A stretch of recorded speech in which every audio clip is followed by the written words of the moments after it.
بسم اللہ الرحمن الرحیم۔ ربی شرح لی صدری ویسر لی امری واحلل عقدۃ من لسانی یفقہوا قولی۔ ربی زدنی علما۔ یہ دنیا جس میں ہم اپنی یہ زندگی گزار رہے ہیں اور جس کو ہم اپنی آنکھوں کانوں وغیرہ حواس سے محسوس کرتے ہیں، جس طرح یہ ایک واقعی حقیقت ہے، اسی طرح آخرت بھی جس کی اطلاع اللہ کے سب پیغمبروں نے دی ہے، وہ بھی ایک قطعی اور یقینی حقیقت ہے۔ اور اپنی زندگی کے اس دور میں ہمارا اس کو نہ دیکھنا اور نہ محسوس کرنا بالکل ایسا ہی ہے جیسا کہ ماں کے پیٹ میں ہونے کے زمانے میں ہم اس دنیا کو نہیں دیکھتے تھے اور نہیں محسوس کر سکتے تھے۔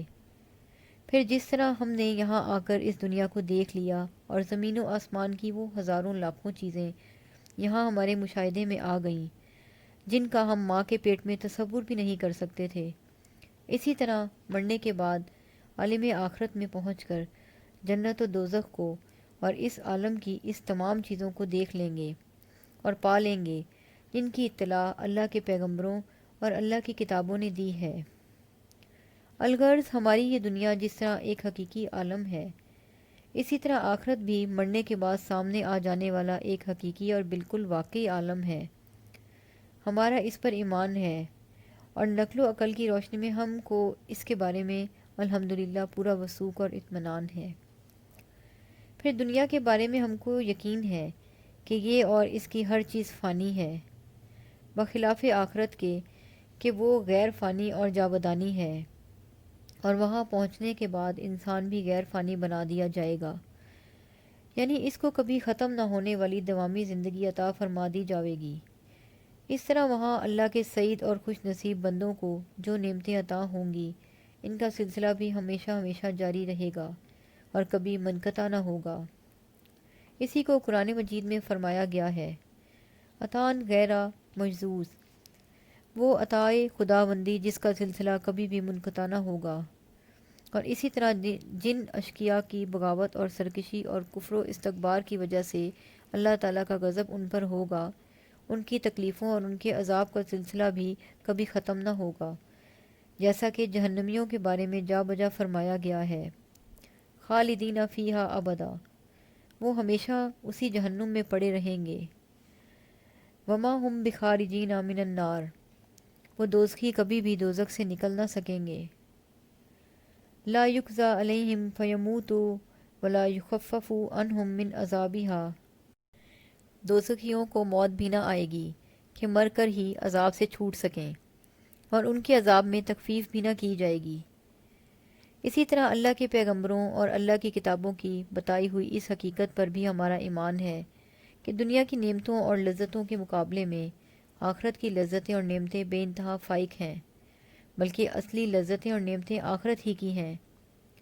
اور دنیا کی چیزوں کو ان سے کوئی نسبت ہی نہیں ہے۔ ظاہر ہے کہ ان سب باتوں کا تقاضا یہ ہے کہ انسان کو فکر و سعی بس آخرت ہی کے لیے ہو اور دنیا سے اس کا تعلق صرف ناگزیر ضرورت کے بقدر ہو۔ لیکن انسانوں کا عام حال یہ ہے کہ دنیا چونکہ ہر وقت اس کے سامنے ہے اور آخرت سراسر غیب اور آنکھوں سے اوجھل ہے، اس لیے اکثر و بیشتر ان حقیقتوں کو ماننے والوں پر بھی دنیا ہی کی فکر و طلب غالب رہتی ہے۔ گویا یہ انسانوں کی ایک قسم کی فطری کمزوری ہے۔ ان کا حال اس معاملے میں بالکل ان چھوٹے بچوں کا سا ہے جن کو بچپن میں اپنے کھیل کھلونوں سے دلچسپی ہوتی ہے اور مستقبل کی زندگی کو خوشگوار اور شاندار بنانے والے تعلیمی تربیتی مشاغل ان کے لیے سب چیزوں سے زیادہ غیر دلچسپ بلکہ انتہائی شاق ہوتے ہیں، جن کے شفیق ماں باپ ان کو سمجھا بجھا کر ان اچھے کاموں کی طرف راغب کرتے رہتے ہیں جن میں لگ کر وہ کامیاب انسان بن سکتے ہیں اور عزت و عافیت کی زندگی حاصل کر سکتے ہیں۔ اللہ تعالیٰ کی طرف سے آنے والے پیغمبروں اور اس کی نازل کی ہوئی کتابوں کے ذریعے ہمیشہ انسانوں کی اس غلطی اور کمزوری کی اصلاح کی کوشش ہوتی رہی، اور آخرت کے مقابلے میں دنیا کا جو درجہ ہے اور دنیا کے مقابلے میں آخرت کا جو مقام ہے وہ واضح کیا جاتا رہا ہے، مگر انسانوں سے اس بارے میں غالباً ہمیشہ بچوں والی غلطی ہوتی رہی۔ قرآن پاک چونکہ اللہ کی طرف سے روئے زمین کے انسانوں کے لیے آخری ہدایت نامہ ہے، اس لیے اس میں اور بھی زیادہ زور اور اہمیت کے ساتھ جا بجا مختلف عنوانات سے دنیا کی بے وقتی اور ناپائیداری کو اور آخرت کی اہمیت کو واضح کیا گیا ہے۔ کہیں پر فرمایا گیا ہے کل متاع الدنیا قلیل والآخرۃ خیر لمن اتقی۔ اے پیغمبر صلی اللہ علیہ وآلہ وسلم، آپ ان لوگوں کو بتا دیجئے کہ دنیا کا سرمایہ تو بہت ہی قلیل ہے اور آخرت بہتر ہے پرہیزگاروں کے لیے۔ کہیں ارشاد فرمایا گیا اور دنیا کی زندگانی کی حقیقت اس کے سوا کچھ نہیں ہے کہ بس چند دنوں کا کھیل تماشا ہے، اور آخرت کا گھر ہی بہتر ہے ان لوگوں کے لیے جو پرہیزگاری کے ساتھ زندگی گزارتے ہیں۔ افسوس تم پر، کیا تم اس بات کو سمجھتے نہیں؟ کہیں اور ارشاد ہے یہ دنیا کی زندگی کا ساز و سامان تو بس چند دنوں کے استعمال کے لیے ہے، اور آخرت ہی اصل رہنے کی جگہ ہے۔ کہیں فرمایا گیا اور آخرت میں مجرموں اور باغیوں کے سخت ترین عذاب ہے، اور جو بندے رضا اور مغفرت کے لائق ہیں ان کے لیے اللہ کی طرف سے بخشش اور رضا ہے۔ یہ دنیا کی زندگی تو بس دھوکے کا سرمایہ ہے۔